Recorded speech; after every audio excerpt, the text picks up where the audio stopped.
La grâce et la paix par Jésus-Christ, le vivant, le resté du troisième jour. Nous bénissons le Seigneur pour cette nouvelle audio. Nous voulons encore parler d'un thème qui est très important. C'est concernant les fiançailles. Vous savez, nous qui sommes sortis des nations païennes, nous qui n'avons pas grandi avec la parole de Dieu, nous qui n'avons pas grandi avec la Torah, avec la loi du Seigneur, nous avons été influencés par l'Occident, nous avons été influencés par la télé-réalité, par les films, par justement des fois les membres de nos familles qui ne sont pas des modèles, qui n'ont pas été des modèles. Nous avons été influencés par le siècle présent et comme nous sommes venus au Seigneur, nous n'avons pas des fois eu le temps d'être rééduqués par la parole de Dieu. Il y a beaucoup de principes divins que nous ignorons, que nous ne connaissons pas et nous venons dans le Seigneur et nous gardons nos pratiques, nous gardons justement nos habitudes, occidentales, égyptiennes, malheureusement. Et les fiançailles, mes amis, sont très précieux aux yeux de Dieu. Et ça, j'aimerais véritablement qu'en tant qu'enfant de Dieu, on prenne conscience de cette réalité-là. Ça va éviter véritablement, en tant qu'enfant de Dieu, de pouvoir se jeter, dans beaucoup, de paroles. Ça va nous éviter d'avoir la langue légère et de se lier comme ça facilement par beaucoup de mots que l'on pourrait se dire, mais de véritablement prendre conscience, prendre du recul et d'examiner la chose avec le Seigneur en disant vraiment l'acte que je suis en train de poser est-il conforme à la vérité? La parole que je suis en train de dire, est-ce que je parle selon le Seigneur ou est-ce que je suis entremêlé par les sentiments de l'âme? Parce que vous savez, quand par exemple, on parle au téléphone avec quelqu'un longtemps, à des heures tardives, à un moment donné, on est comme enivré et en fait, on est dans une légèreté et on dit des fois des choses comme ça sous le coup de l'émotion et on ne mesure pas la portée de ce qu'on est en train de dire. Et après, on se retrouve lié par des mots et on ne peut plus faire marche arrière parce qu'on s'est lié, on a entremêlé, on a introduit les familles et après, on se retrouve pieds et mains liés parce que malheureusement, on a dit beaucoup de paroles. Dans le livre de Ecclésiaste chapitre 5, le verset 1, il est écrit, Ecclésiaste 5, le verset 1, « Ne te presse pas d'ouvrir la bouche et que ton cœur ne se hâte pas d'exprimer une parole devant Dieu, car Dieu est au ciel et toi tu es sur la terre. Que tes paroles soient donc peu nombreuses. » Et la Bible aussi dira que celui qui parle beaucoup ne manque pas de péché. Donc on voit vraiment que il faut, être lent à la parole. Parce que, en fait, quand on rentre dans le processus des fiançailles, c'est qu'on préambule, on a dit des choses, on a parlé. Et le problème aujourd'hui, c'est qu'on a la langue très légère quand on parle. On peut très facilement se lier comme ça par beaucoup de paroles, par beaucoup de mots. Dans le livre de Proverbe 10, le verset 19, il est écrit « Celui qui parle beaucoup ne manque pas de péché, mais celui qui retient ses lèvres est un homme prudent. » Proverbe, toujours, mes bien-aimés dans le Seigneur, chapitre 13, le verset 3. « Celui qui veille sur sa bouche garde son âme. Celui qui ouvre de grandes lèvres court à sa perte. » Donc on voit vraiment que on doit veiller vraiment sur nos paroles, de ne pas s'empresser, de dire beaucoup de choses, mais vraiment prendre le temps vraiment en fait avec Dieu de s'asseoir avant de dire beaucoup de paroles, de ne pas se lier par des paroles qui pourraient nous piéger. Le Proverbe chapitre 20, le verset 25, mes amis, écoutez, parce que c'est vraiment quelque chose de très important, très capital. J'aimerais vraiment que ce soit le verset clé de cette audio. Proverbe 20, le verset 25. C'est un piège pour l'homme que de prendre à la légère un engagement sacré et de ne réfléchir qu'après avoir fait un vœu. C'est un piège pour l'homme que de prendre à la légère un engagement sacré et de ne réfléchir qu'après avoir fait un vœu. Donc ça veut dire que dans le vœu, il y a une réflexion. Il y a le temps de calculer la dépense, de s'asseoir, avant de faire un projet comme celui des fiançailles.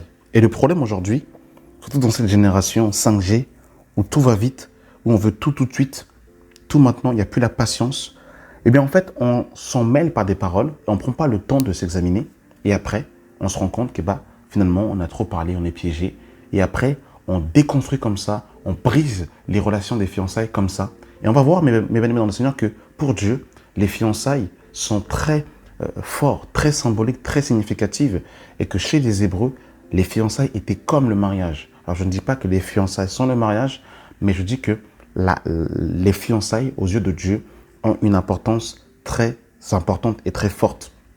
Et ça va permettre aux bien-aimés dans le Seigneur, qui ne sont pas encore mariés, de vraiment prendre le temps avant de s'empresser de rentrer dans les mariages. C'est quand même affolant de constater que pour beaucoup de chrétiens, eh bien, on s'est marié, on s'est fiancé 5 fois de fiançailles. Ça, c'est terrible, ça. Les familles se sont rencontrées, il y a eu des présentations, il y a eu des repas, on brise, on repart. En fait, c'est vraiment le désordre.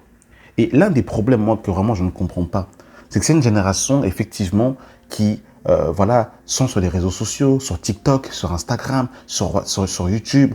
Ils sont sur des places d'évangélisation, mais par rapport à la vie est creuse. La vie est catastrophique. Parce qu'on n'a pas pris le temps de bâtir sa relation avec Dieu d'abord. Regardez dans Matthieu chapitre 1, à partir du verset 18. Voici de quelle manière arriva la naissance de Jésus. Marie, sa mère, ayant été fiancée, écoutez, ayant été fiancée à Joseph, se trouva enceinte par la vertu du Saint-Esprit, avant qu'ils eussent habité ensemble. Donc on voit qu'ils étaient fiancés, mais ils n'habitaient pas ensemble. Donc, juste une petite parenthèse, pendant les fiançailles, il n'y a pas de relation sexuelle. Marie était fiancée à Joseph, mais Marie était vierge. Donc, pendant les fiançailles, il n'y a pas de rapport sexuel, il n'y a pas de caresses, de câlins, de bisous, d'actes de rapport sexuel. Donc là, on voit que par rapport aux fiançailles, clairement, on voit que voilà, ils ne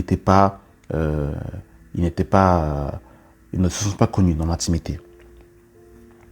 Joseph et son père, qui était un homme de bien et qui ne voulait pas la diffamer, se proposa de rompre secrètement avec elle. Alors pourquoi ici, eh bien, Joseph a voulu rompre avec Marie? C'est sur la base de Deutéronome 22, le verset 23, qui nous dira: si une jeune fille vierge est fiancée, donc c'était le cas de Marie, et qu'un homme la rencontre dans la ville et couche avec elle, vous les amènerez tous les deux à la porte de la ville, vous les lapiderez et ils mourront. La jeune fille pour ne pas avoir crié dans la ville et l'homme pour avoir déshonoré la femme de son prochain. Donc, vous vous rendez compte qu'on nous parle de fiançailles, de fiancé, mais on nous parle de la femme de son prochain. Donc ça veut dire en fait que quand on parle des fiançailles, on est déjà quasiment dans l'optique du mariage. Si une jeune fille vierge est fiancée, et qu'un homme la rencontre dans la ville et couche avec elle, vous les amènerez tous deux à la porte de la ville, vous les lapiderez et ils mourront. La jeune fille pour ne pas avoir crié dans la ville et l'homme pour avoir déshonoré la femme de son prochain. La femme de son prochain. Donc là, on voit ici, dans la pensée du Seigneur, que c'est comme le mariage. C'est quasiment comme le mariage. Et vous avez vu, mes bien-aimés, que ici, on voit que Marie était fiancée à Joseph, elle était vierge, ils n'habitaient pas ensemble. Et quand Joseph va voir que Marie est enceinte, Joseph va se dire certainement, elle a été adultère avec un autre homme, elle m'a trompé, elle était enceinte. Comme Joseph aimait Marie, il ne voulait pas qu'elle soit lapidée sur la base de Deutéronome 22, donc il a voulu rompre secrètement avec elle. Donc, vous avez vu que ici, la base, parce qu'effectivement, quand on parle beaucoup, que les fiançailles sont rompues, on va souvent prendre cet épisode en disant que Joseph a rompu avec Marie, allait rompre avec Marie. Mais attention, la raison pour laquelle Joseph allait rompre avec Marie était biblique. C'est-à-dire que sans les Écritures, c'était une cause de séparation. Si, bien évidemment, Marie aurait posé l'acte que Joseph pensait que Marie avait posé, littéralement qu'elle aurait trompé avec un autre homme et qu'elle aurait été enceinte d'un autre homme que Joseph. Selon les Écritures, l'action que Joseph allait poser était biblique. Or, aujourd'hui, il y a des fiançailles qui se brisent, qui n'ont aucun fondement biblique. C'est ça l'un des problèmes majeurs en fait. C'est qu'on va se séparer parce que incompatibilité d'humeur, incompatibilité de caractère, on va briser les fiançailles parce que la sœur a pris un peu de poids, on va briser les fiançailles parce que la sœur est dans telle assemblée. Mais oui, mais avant de te fiancer, tu savais quelle assemblée la sœur fréquentait. Tu savais quelle assemblée le frère fréquentait. Donc, parce que le frère est dans telle assemblée, tu vas briser les fiançailles. Mais oui, mais le problème, c'est qu'il était déjà dans cette assemblée-là avant. Vous savez qu'il y a des histoires, je vous dis la vérité, qui sont brisées aujourd'hui. Mais c'est compliqué, en fait. C'est compliqué. Et après, on passe comme ça, d'un fiancé à un autre, d'une fiancée à un autre, comme ça, on casse, on brise, comme ça, sur base de rien, comme ça. On se fiancie seul dans les coulisses, personne n'est au courant, et après, hop, on brise, et on repart. Et vous imaginez même le témoignage. Quand, en fait, des familles sont sollicitées, quand, en fait, on va présenter aux parents, son futur mari, sa future femme, et qu'après, on brise comme ça, on repart sans... En fait, on ne se rend pas compte, en fait, du poids du sérieux qu'il doit avoir à l'égard des fiançailles. On prend pas garde, en fait. C'est vraiment, je vous assure, vraiment, c'est que Dieu nous vienne en aide, vraiment que Dieu nous sauve. On revient dans le verset 19. Joseph, son époux, qui était un homme de bien et qui ne voulait pas la diffamer, se proposa de rompre secrètement avec elle. Comme il y pensait, voici un ange du Seigneur lui apparut en songe et dit, Joseph, fils de David, ne crains pas de prendre avec toi Marie, écoutez, Marie, ta femme. Marie, ta femme. Pourtant, Marie était fiancée à Joseph. Ils n'avaient pas encore consommé le mariage. Quand je parle de consommer, c'est-à-dire qu'ils ne se sont pas connus dans l'intimité. Comme il est écrit dans Genèse 2, l'homme quittera son père et sa mère et s'attachera à sa femme et les deux deviendront une seule chair. Et Paul nous révèle que dans 1 Corinthiens 6, que quand on parle que l'homme et la femme deviendront une seule chair, il est question de l'intimité du rapport sexuel. Donc le mariage ici n'avait pas encore été consommé. Joseph ne connaissait pas Marie dans l'intimité. Par contre, l'ange a dit, ne crains pas de prendre avec toi Marie, ta femme. Vous vous rendez compte? Que Dieu nous vienne en aide.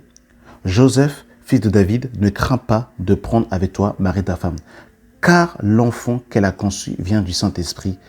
Elle enfantera un fils et tu lui donneras le nom de Jésus. C'est lui qui sauvera son peuple de ses péchés. Donc vous vous rendez compte ici? On voit clairement ici que, Joseph, Marie allait être la femme de Joseph. Et il y pensait, c'est-à-dire que l'acte n'avait même pas encore été posé. Vous vous rendez compte qu'il y pensait, c'est-à-dire que c'était une pensée qui était montée dans son cœur. Et c'est à ce moment-là que Dieu va intervenir. Vous vous rendez compte? Et en fait, le problème, c'est qu'on vient de Babylone. On vient de l'Égypte, on approche les Écritures et on n'a pas eu justement cette éducation biblique. Je m'inclus, moi, le premier quand je dis cela. Et le Seigneur nous éclaire par la grâce de Dieu. Il nous éclaire, il nous éclaire, il nous éclaire. On sort de Babylone, on sort des fausses doctrines, on sort de l'ignorance. Le Seigneur nous éclaire, le Seigneur nous fait grâce. Mais vous vous rendez compte ici, le sérieux qu'il y a par rapport à l'engagement des fiançailles ici. Mais comment aujourd'hui, nous, en fait, on ne blague pas avec les fiançailles. On est fiancés, on va commencer à toucher. Regardez, par rapport en fait aux fiançailles, parce qu'il faut bien qu'on comprenne que dans la pensée de Dieu, en fait, Dieu connaît une femme, une jeune fille, donc littéralement une vierge et une femme. C'est-à-dire que dans la pensée de Dieu, en fait, on doit, et là je parle également aussi des frères, on doit être vierge et c'est uniquement dans le mariage que justement, en fait, on se donne à son mari. Et ça, c'est important. Regardez quand on parle de Rebecca. Dans Genèse 24, à partir du verset 13, il est écrit, « Voici, donc là il est question du serviteur d'Abraham, « Voici, je me tiens près des eaux de la source, et les filles des gens de la ville vont sortir pour puiser de l'eau. Que la jeune fille à laquelle je parais, je dirai, penche ta cruche, je te prie pour que tu boives. Et qui répondra, bois, et je te donnerai aussi à boire à tes chameaux. Sois celle que tu as destinée à ton serviteur Isaac, et par là, je connaîtrai que tu uses de bonté envers mon Seigneur. » Il n'avait pas encore fini de parler que sortit sa cruche sur l'épaule Rebecca, née de Bethuel, fille de Milca, femme de Nachor, frère d'Abraham. C'était une jeune fille de très, très belle de figure. Elle était vierge et aucun homme ne l'avait connue.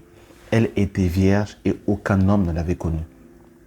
Ça veut dire que dans la pensée du Seigneur, en fait, quand on est, quand on n'est pas marié, mais quand on est fiancé, il y a cette pensée de la virginité, de la pureté. Et malheureusement, ces principes-là, nous qui sommes issus des nations païennes, En fait, on joue avec ces choses-là. C'est-à-dire, on va se fiancer, on est fiancé, hein, on part en vacances ensemble. Je sais pas, vous vous rendez compte, on va en vacances ensemble, on prend l'hôtel ensemble et on publie sur les réseaux sociaux avec des versets bibliques en dessous. Vous vous rendez compte comment, en fait, je vous assure, hein, beaucoup ne connaissent pas Dieu. Et je m'inclus le premier qu'on a eu une éducation babylonienne, égyptienne. Égyptienne. Parce qu'il n'y a pas eu de modèle, parce qu'on n'a pas reçu les enseignements de base qui nous ont, dès le début de notre conversion, enseigné sur les réalités bibliques de la parole de Dieu. On nous dit juste fil d'impudicité, mais il n'y a pas ce développement, cette explication de la parole de Dieu où la lumière de Dieu va nous éclairer, où on comprend exactement, justement, comment il ne faut pas faire certaines choses. Ben voilà, mes amis, les conséquences des choses qui sont là. Eh bien, c'est tout ça. C'est, mes amis, l'ignorance par rapport à la parole de Dieu. Et on est fiancé, on va s'arracher la bouche. On est fiancé, on va toucher la poitrine de la sœur. On est fiancé, on touche le posteur de la sœur, on touche le corps du frère. C'est terrible. C'est terrible. Vous vous rendez compte? Comment voulez-vous que les mariages soient bénis? Comment la main de Dieu peut-elle, l'onction du Seigneur, la grâce divine peut-elle jouir jouir de cette union? Que le Seigneur nous vienne en aide. Que le Seigneur nous vienne en aide. Vous avez vu comment c'est terrible? Voilà un peu les conséquences. Seigneur, sauve-nous. Sauve-nous de l'Égypte. Sauve-nous de l'ignorance. Éclaire-nous. Ben voilà, c'est tout ça. On se rend compte, mes amis, que, eh bien, Babylone nous a eus. Babylone nous a piégés.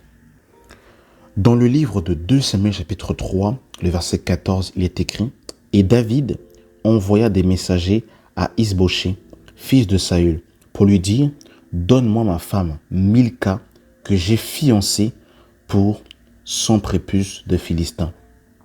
Donne-moi ma femme Milca, que j'ai fiancée pour son prépuce de Philistin. » Donc, on comprend, vous avez vu comment cette frontière entre les fiançailles et le mariage est très proche. C'est-à-dire que dans la pensée de Dieu, quand on est fiancé, on est à la porte du mariage. On est à la porte du mariage. Donc, c'est-à-dire que les fiançailles ne sont pas un engagement à prendre à la légère. Or, nous sommes dans une génération aujourd'hui où on affiche ses fiançailles, on brise ses fiançailles et par la suite, on continue.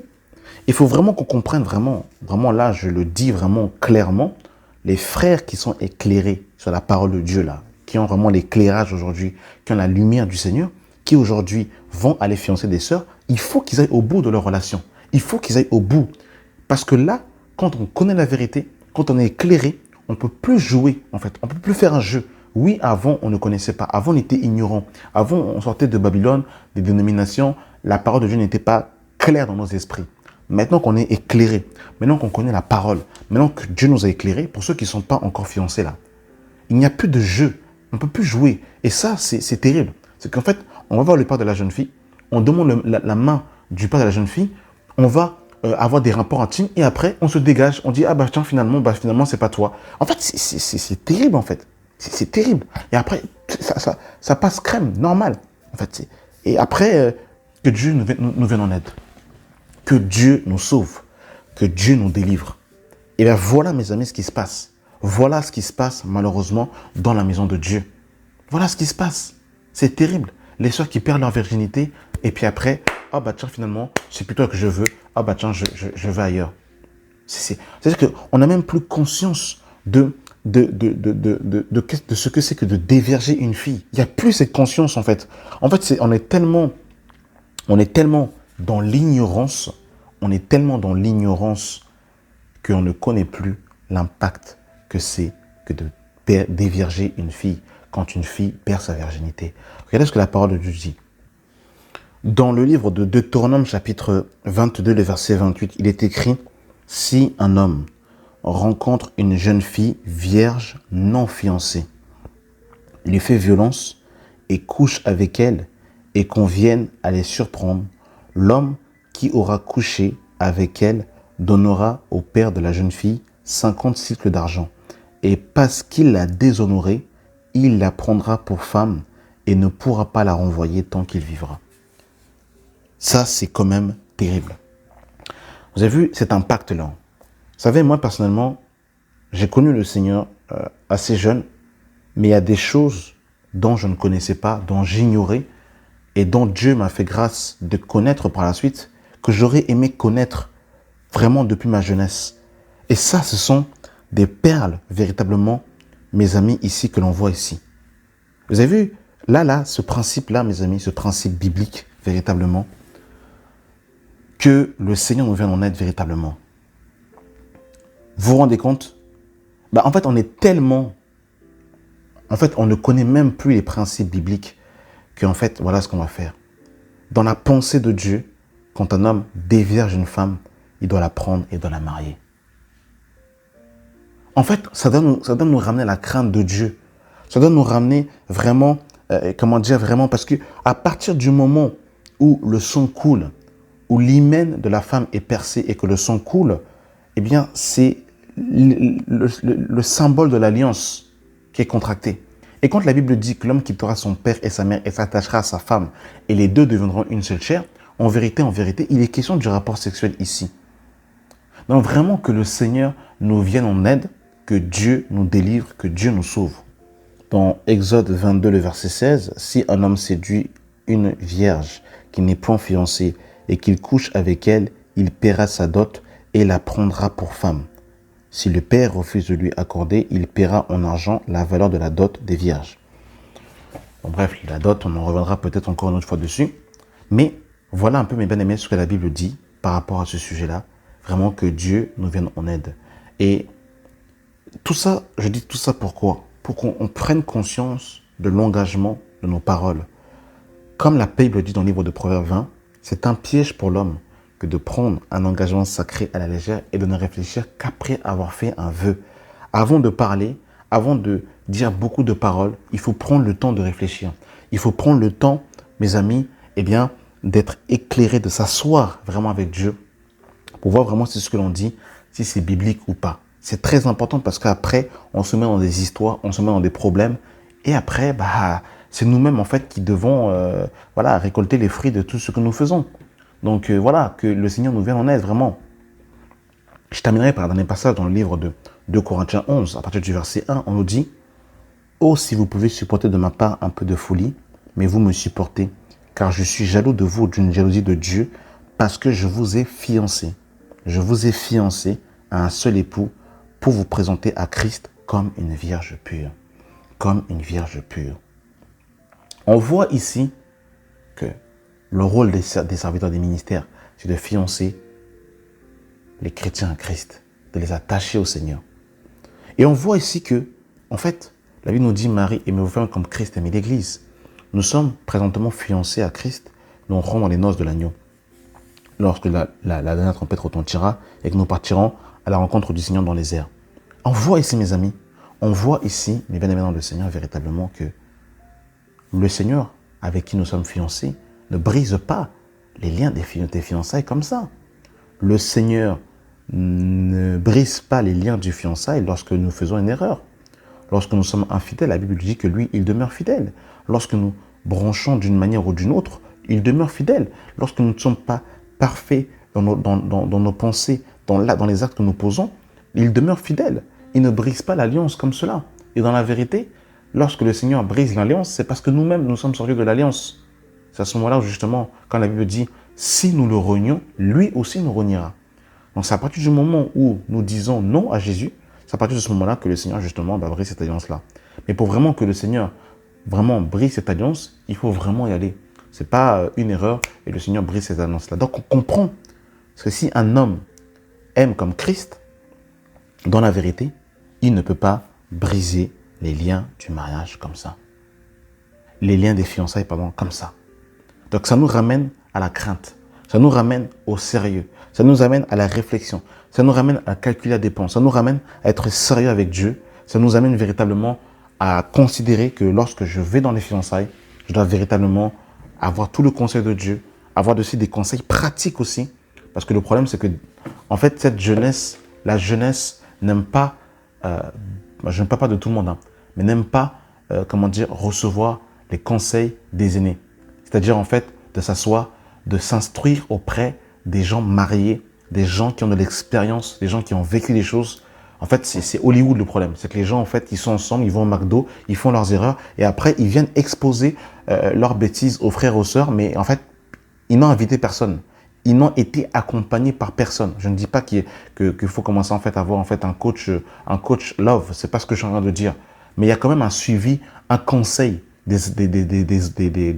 adultes, de ceux qui sont mariés, qui peuvent donner des conseils pratiques. Comme Paul dira dans Tite chapitre 2, que les femmes âgées doivent apprendre aux jeunes femmes à aimer leur mari et leurs enfants. C'est purement biblique. Les frères aussi doivent aussi recevoir des conseils pratiques. Parce que le problème aujourd'hui, c'est qu'on a regardé 2 vidéos sur YouTube, on a vu 2 strongs et on pense qu'on connaît toute chose alors qu'on ne connaît rien. Aucune expérience de la vie pratique. Que Dieu nous sauve, que Dieu sauve cette génération. Que la grâce et la paix soient avec vous. Au nom de Jésus. Amen.